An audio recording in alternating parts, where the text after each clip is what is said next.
Saudi আসার আগে ভাবতাম সৌদি গেলে পরে আমি কেমনে আমার ফ্যামিলিরে ভুলা থাকবো,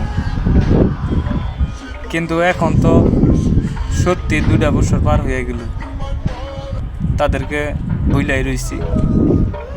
মনে পড়ে না, যখন মনে পড়ে তখন খালি ভিতরে জ্বলে।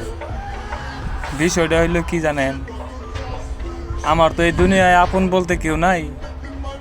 যারা ছিল আপনজন তারা অনেক আগেই চলে গেছে, কিন্তু মাঝে মাঝে কি মনে হয় জানেন, তারা যখন চলে গেল তখন কেন আমার তাদের সাথে করে নিল না। সাথে করে নিলে হয়তো আজকে আমার এই দিন আর দেখা লাগতো না। অনেক মিস করি মাগো, বাবা, অনেক মিস করি এই প্রবাসের মাটিতে। তোমাদেরকে অনেক মনে পড়ে, যখন মনে হয় না তখন শুধু অশ্রুই ঝরে আর বুকের ভিতরে কষ্টগুলা নাড়া দিয়ে ওঠে। ভালো থাইকো মা, ভালো থাইকো বাবা, তোমরা ওই পরপারে।